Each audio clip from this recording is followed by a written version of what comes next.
de prouver qu'on l'a violé. C'est pas à lui de prouver qu'il n'a pas violé. Kon mom day taxaw bu taxawé sétane. Si la fille n'arrive pas à prouver ce qu'elle dit, mais dañ koy bay mu dem. Les gens parlent d'un procès moral. Mais le procès moral, forcément, il est en aura. Lol ken mënu ko bañ. Parce que ndiap yow mi amnay bërëb yo xamné do fa tek sa tank. Parce que amna lo xamné japp nga ni waru la. Yow quand tu es dépositaire de autant de disons d'espoir. Quand tu es dépositaire de autant d'espoir, ay ndaw yu bari yu le gëm. Mais aller dans un salon de massage aussi c'est pas interdit. Hein? Bah oui, tu vas le dire, mais aller dans un salon de massage et se faire accuser de viol, ça devient quelque chose. N'est-ce pas? Donc aller dans un salon de massage, qui intérêt ko ndax xeyna man yu ma ngi def samay bon yo xamne mo gëna graw dem salon de massage. Mais comme je dis, lu nek ak fu ngay défé. Ça c'est une chose. Maintenant, bu fekkente ne yow les raisons qui yu tax ñu dem ci salon de massage bobu non ak lu fa xew. Donc le procès moral, il se fera. Mais maintenant, c'est pas le moral qui va juger, c'est le droit. Et dans le droit, le may wax chaque jour, c'est pas ce que tu sais qui est important, mais ce que tu peux prouver. Tout à fait. Si Adji Sarr n'arrive pas à prouver qu'on l'a violé, Ousmane Sonko day dox ci soxlam. Kon lool mom bu ci kenn am sikki saka parce que man gis na até bo xamni bi procureur bu yoron dossier mo ñoo taxaw di plaider mu ne man damay demander ñu acquitter le gars là parce que qui limu wax fi ni doyuma pour mu ne luñ koy jiiñ moko def. Kon nak continuons à dire que nous avons une justice qui n'est pas parfaite, mais moi je continue à la faire confiance en me disant que ce qui en sortira c'est ce que devra être et selon la loi. Tout à fait. Sur une dernière partie émission, nous avons dialogue national. Le président de la République, Macky Sall, talal na loxo bi kuje bi gis na aussi carrément ce qui s'est passé dans Yewwi Askan Wi mu melni comme dialogue national bi dafa nek rek ben ruse bi nga xamné le président de la République Macky Sall tek nako ci table ngir rek mëna séparer li nga xamné mo nek cette coalition ak no jangaté mu melni comme Yewwi Askan Wi surtout Pastef ak ki nga xamné mo nek taxawu Sénégal via Barthélémy Diaz ak Ousmane Sonko mu melni comme fu mu toll ni voilà bokkatu na même langue. Bon xam nga la ngay ñëk wax ci Yewwi Askan Wi c'était une coalition bo xamné dañ ko taxawalon avant les locales. Ba moy suñu objectif ben dañuy and dem élection locale ñaar dañuy and dem élection législative ñett après élection législative ku nekk mën na wutali bopam ci présidentielle n'est-ce pas loolu lañuy wax ñu tek sen charte si seeni biir charte bokku na ci ñu ne ñom dinañ xol les voies et moyens yu ñuy tek pour ñi nga xamné ils ont été arbitrairement spoliés de leurs droits civiques ñu delloo leen ko muy bon dañ koy junj nga xam ni Khalifa Karim la ñuy wax n'est-ce pas ñu boole si yeneen charte yu bëri mais man boobu lay jàpp ngeen doog dégg ni ñoom def nañ seen ay proposition de loi dugal ko assemblée pour diggante boobu noonu soit ñu modifier article L29 L30 L31 wala loi d'amnistie mais lu mu ci mënti am configuration assemblée bi dafa am lu mu wone Yewwi lu mu am ci député mënul jàllale loi Wallu lu mu am ci député mënul jàllale loi kon Yewwi wala Wallu kum ci mënti doon faaw nga composer ak Benno boo bëggee loi yu mel noonu jàll xam nga loolu c'est des principes ñoom ñu tam di wax ci seen ay conférence de presse élection Khalifa dafa war a bokk Karim dafa war a bokk wax ko waxati ko wéy ko wéyati ko ñu toog ba tey jii nii président Macky Sall wax li jëm ci loolu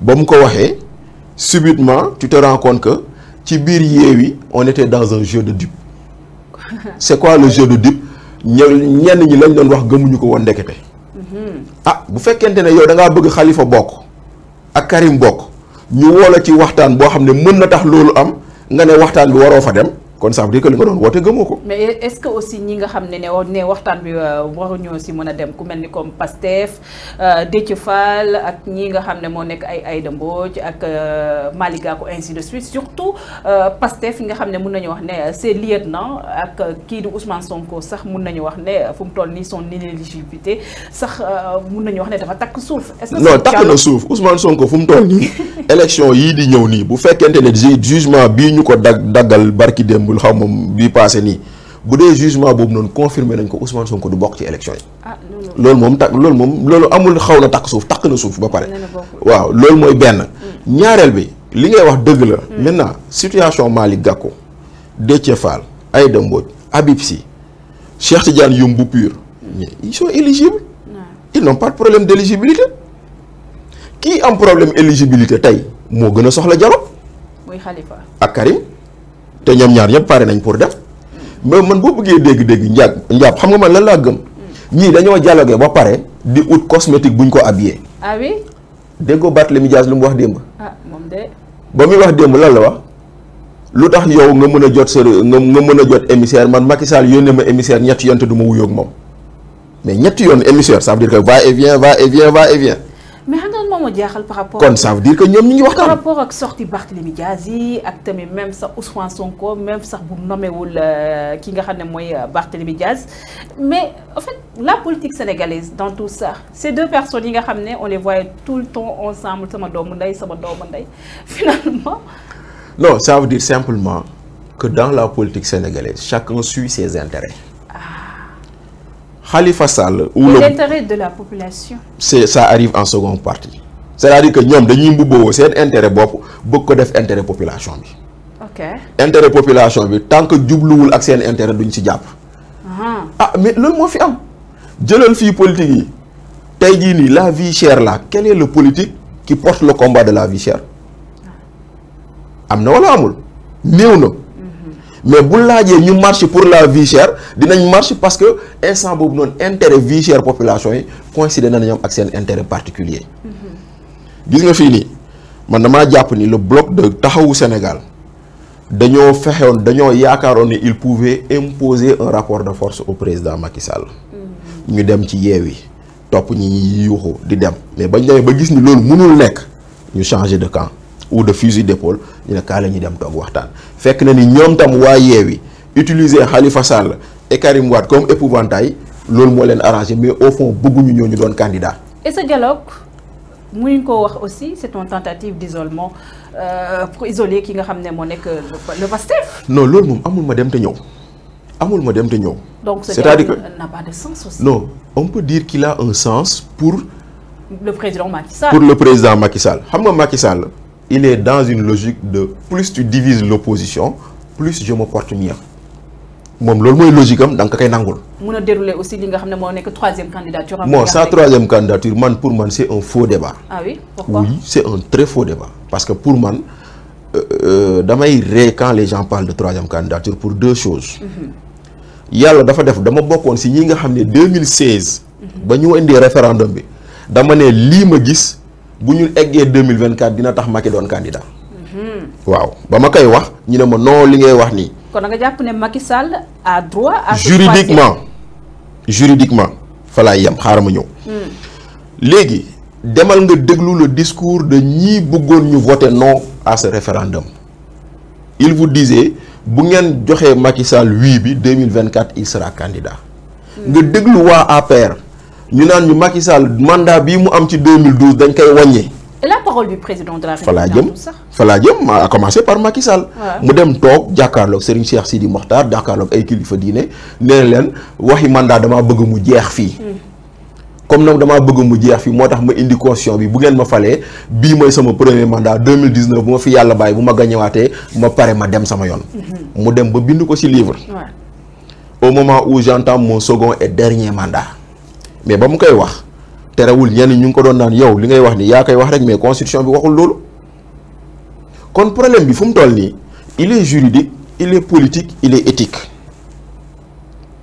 man si je sama jàngat man du point de vue juridique la ma gëm parce que article 27 bi dañ ko complètement changé donc mais le F24 japonais mun na régler cette situation. Oui, mais léegi bu boobaa nag après ça devient une affaire politique.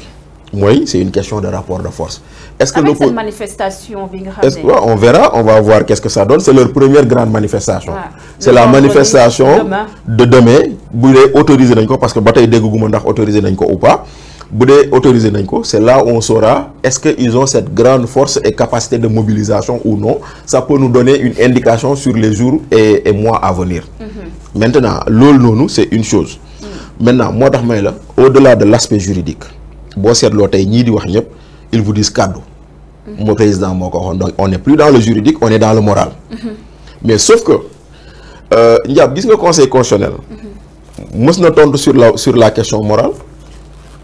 Parce qu'en 2012, Ablaye Wade, quand nous validé la candidature, il y a des candidats qui ont conseil constitutionnel. Nous avons invalider la candidature Ablaye Wade parce que moi, il a verrouillé le mandat, il ne peut pas se représenter. Conseil constitutionnel tontu len ne len la parole présidentielle fut-elle solennelle ne saurait être une règle de droit